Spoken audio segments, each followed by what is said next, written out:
সেই সকালবেলায় হোমস্টে থেকে মেঘেদের খেলা ও নেপালের পাহাড়ের বরফের ওপর সূর্যের আলোর খেলা দেখতে দেখতে ব্রেকফাস্ট করে 7টা থেকে 7টা 30 নাগাদ গুঞ্জি থেকে ওম পর্বতের উদ্দেশ্যে আজ আমরা বেরোবো।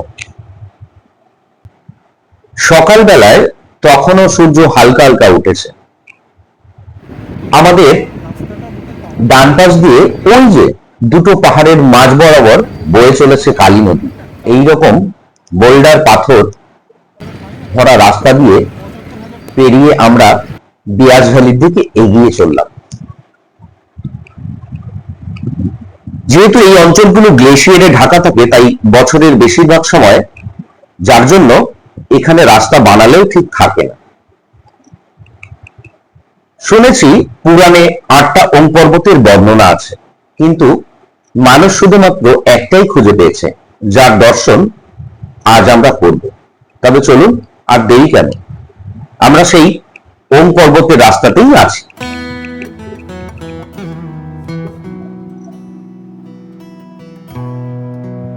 আগের ভিডিওতে বলেছিলাম আমরা গুঞ্জি ভিলেজকে বেস করে আদি কৈলাস দেখেছিলাম, তাই রাতে আবার গুঞ্জিতেই ফিরে এসে হোমস্টেতে ছিলাম। পরদিন আবার ওম পর্বত দেখতে যাচ্ছি। গুঞ্জি থেকে ওম পর্বতের দূরত্ব 20 থেকে 22 কিমির মতো। আমরা অনেকটাই চলে এলাম নাভিডাং ভিলেজের কাছাকাছি। এখানেই এসএসবি চেকপোস্টে পারমিট দেখিয়ে চলুন এগিয়ে যাই। খুব বেশি দেরি করলে চলবে না, কারণ বেলা যত বাড়বে পাহাড়ের উপরে মেঘ জমতে শুরু করবে। তাই যারাই এখানে আসবেন যতটা তাড়াতাড়ি সম্ভব বেরিয়ে পড়বেন। আমার বাঁ পাশে ছোট ছোট টেন্ট দেখতে পাচ্ছেন। আপনারা চাইলে এই নাভিডাঙেও থাকতে পারেন, এখানেও অনেক টুরিস্টরা এসে থাকে। কি অসম্ভব সুন্দর লাগছে দেখুন। এক পাহাড়ে সূর্যের আলো ঠিকরে পড়ছে, আরেকটা পাহাড়ে সূর্যের আলো ঢেকে গিয়ে একটা ছায়ার পরিবেশ সৃষ্টি করেছে। এই অঞ্চলগুলোতে বেশ ঠান্ডা। এখানেও কিন্তু বছরের বেশিরভাগ সময় গ্লেশিয়ার থাকে, বরফ থাকে, যার জন্য তেমন কোনো উঁচু গাছ এখানে পাওয়া যায় না।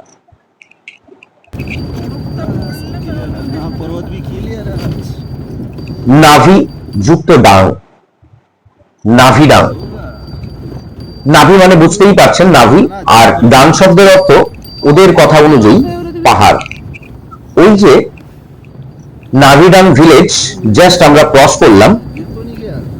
রোদ ও ছায়ায় কি ভীষণ মায়াবী লাগছে।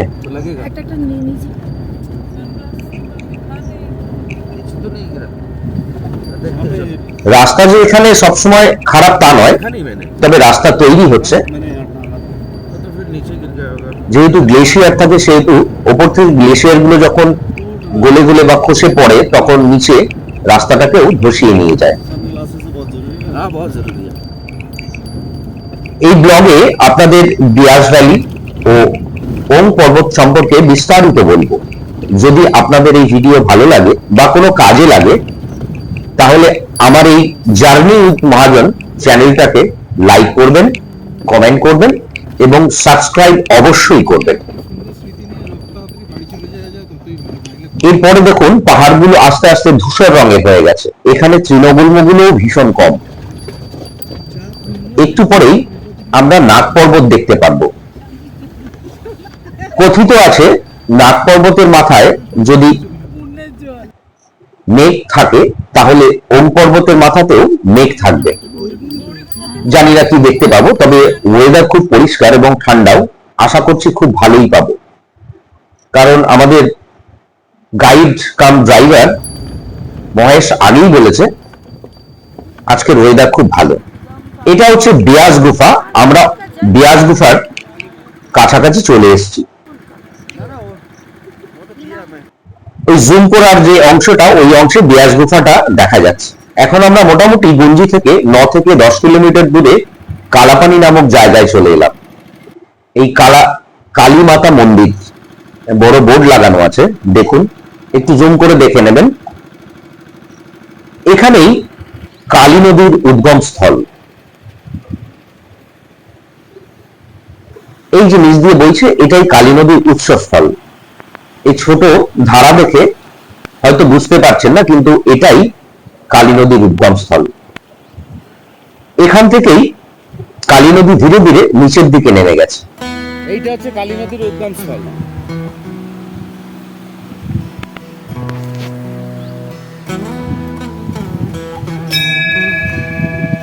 জয় মা কালী। এবং নিচের দিকে নেমে ভীষণ খরস্রোতা নদীতে পরিণত হয়। আর এটাই হচ্ছে বিয়াস ভ্যালি। এখানেই ঋষি ব্যাসদেব তপস্যা করেছিলেন, যে গুহাটা আপনাদেরকে দেখালাম। ঋষি ব্যাসদেব যখন তপস্যা করছিলেন, মা কালী তাকে স্বপ্নাদেশ দিয়েছিলেন মন্দির নির্মাণের জন্য। তারপর তিনি এই মন্দির নির্মাণ করেছিলেন, যে মন্দির আমরা এখন দেখতে পাচ্ছি। ওম নমঃ শিবায়। ভ্যালিটা অসম্ভব সুন্দর। এই কালী নদীর যে উৎসস্থল, ঠিক তার উপরের অংশের পাহাড়গুলো কিন্তু অনেক গাছগাছালি দেখা যায়। এখানে মান্যতা আছে, মা কালীর চরণ স্পর্শ করে এই নদী যায় বলে এই নদীকে কালী নদী বলা হয়। ইনসেটে দেখতে পাচ্ছেন কালী মায়ের মূর্তি, এবং তার নিচে যে গর্তটা দেখতে পাচ্ছেন এটাই হচ্ছে কালী নদীর উৎসস্থল। খুবই ছোট। এখানে আর্মির আতিথেয়তায় এবং আর্মি পুরোহিত পুজো করে। আপনারা চাইলে এখানে পুজো দিতে পারেন, আমরা দিয়েছিলাম। কি সুন্দর দেখুন।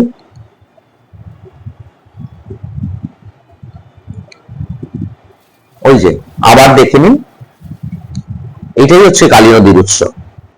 আর উল্টো পাশের পাহাড়টাতেই ব্যাসদেবের সেই গুফা, যেখানে ব্যাসদেব তপস্যা করেছিলেন। এটা অনেকটা কুণ্ড, এখান থেকেও কালী নদীতে জল মেশে। মান্যতা আছে কালী নদী বছরের 6 মাস এখান থেকেই প্রবাহিত হয়, এবং বাকি 6 মাস কৈলাস মানসরোবর থেকে প্রবাহিত হয়।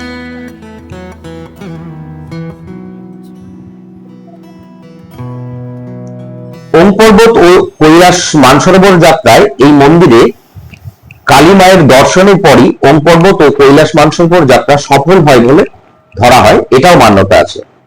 আর এই রাস্তাটা কৈলাস মানসরোবর যাওয়ার পুরনো রাস্তা। এইখানে দ্বিতীয়বার পারমিট এবং কাগজ দেখিয়ে আমরা চলে এলাম ওম পর্বতের বেস ক্যাম্পে। এখানেও পারমিট দেখিয়ে 150 থেকে 200 মিটার ট্রেকিং করে একটু উপরের দিকে উঠতে হয়, তবেই ওম পর্বতের দর্শন পাওয়া যায়। ওই যে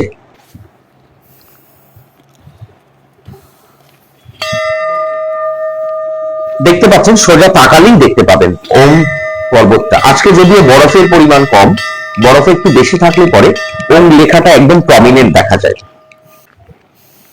ওম পর্বতের উচ্চতা 5590 মিটার, কিন্তু আমরা আছি নাভিডাং ভিলেজের ভিউ পয়েন্টের, এর উচ্চতা 4300 মিটার। এই উচ্চতায় অনেকেরই এখানে শ্বাসকষ্ট হয়। এটা হচ্ছে নাগ পর্বত, এই যে মেঘ রয়েছে, এবং এই যে ঢালু যে অংশটা দেখছেন দুটো পাহাড়ের মাঝখানে, এটাই হচ্ছে নাভি। এখান থেকে এই গ্রামটার নাম হয় নাভিডাং। আর ওই যে আমরা এখানে পুজো দিয়েছিলাম, এখানে একটি শিবলিঙ্গ স্থাপন করা আছে। আর এটাই হচ্ছে আমরা এইরকমই দেখেছিলাম, তবে বোঝা যাচ্ছে বরফ থাকলে পরে আরো ক্লিয়ার দেখা যায়। ওম পর্বতের 70% অংশ ভারতের দিকে আর বাকি 30% নেপালের দিকে। এই যে সামনে সোজা যে অংশ দেখতে পাচ্ছেন, ঠিক ওই দিকটাতেই কৈলাস মানসরোবর। দেখার পরে বেশ কিছুটা সময় কাটিয়ে আমাদের ফেরার পালা, কারণ আমাদেরকে আজ গুঞ্জি থেকে আবার নারায়ণ আশ্রম অব্দি ফিরে যেতে হবে। একটু বলে রাখি, নাভিডাং ভিউ পয়েন্ট থেকে ওপরের দিকে আর মাত্র 15-16 কিলোমিটার গেলেই কৈলাস মানসরোবর ভিউ পয়েন্ট তৈরি হয়েছে। সমস্ত কিছু রেডি, যদিও আমরা কৈলাস দেখতে পারিনি, কারণ কৈলাস যাবার জন্য একটা পারমিশনের প্রয়োজন আছে, যেটা আমাদেরকে দেয়নি। এটা 2023 সালের কথা বলছি। তবে কৈলাস দর্শনের পারমিট তো আমরা পাইনি, কিন্তু শুনেছি 2024-এ ওপেন হবে।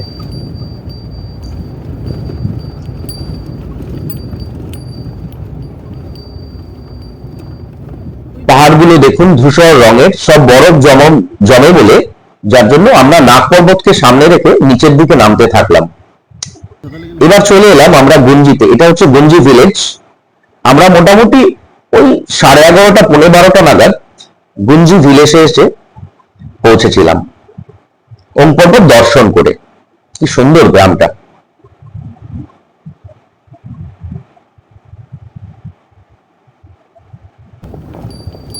এখানে বেশ কিছু চাষাবাদ হয়, তবে বেশিরভাগ সময় লোকজন এখানে থাকেন না, সিজন টাইমে থাকেন আবার উপরে চলে যায়। হোমস্টেতে এসে আমরা একটু গরম জল খেলাম, একটু চা খেলাম, তারপর মোটামুটি ব্রেকফাস্টটা তো করে যাইনি, ব্রেকফাস্ট করে এটাই আমাদের হোমস্টে। আপনারা চাইলে এখানেও থাকতে পারেন। এখান থেকে পুরো ভিউটা অসম্ভব সুন্দর দেখা যায়। এবার আমরা চলে এলাম তাবাগাত ব্রিজ, কারণ এখান থেকে আমাদেরকে ডান দিকে যাবে দারমা ভ্যালির দিকে। আমাদের পাশ দিয়ে বয়ে চলেছে কালী নদী, আর ডান পাশ দিয়ে ধৌলি গঙ্গা। কিছুটা দূরে গিয়ে কালীগঙ্গা ও গৌরী গঙ্গা তিনটে নদী মিলিত প্রবাহ কালী নদীতে মিশেছে। যেহেতু আমরা ব্রেকফাস্ট করে বেরিয়েছিলাম, আমরা এখন নারায়ণ আশ্রম যাচ্ছি, তাই বিকেল 3:30 4টে নাগাদ আমাদের এই জায়গাটাতে লাঞ্চ করেছিলাম। এখান থেকে সোজা গেলে পরে আমরা চলে যাব পঞ্চচল্লি, সেটা পরের ভিডিওতে আলোচনা করব। আজকে আমরা নারায়ণ আশ্রম পৌঁছতে পৌঁছতে আমাদের মোটামুটি রাত হয়ে গেছিল, এবং নারায়ণ আশ্রমে ব্যবস্থাপনা অসম্ভব সুন্দর, ভাড়াও খুব রিজনেবল। তো আজকের ব্লগে এইটুকুই থাক, বাকি পঞ্চচল্লিতে আপনাদের সঙ্গে দেখা হবে পরের ব্লগে। কেমন লাগলো কমেন্ট করতে জানাতে এবং শেয়ার করতে ভুলবেন না। ধন্যবাদ সকলকে। হর হর মহাদেব।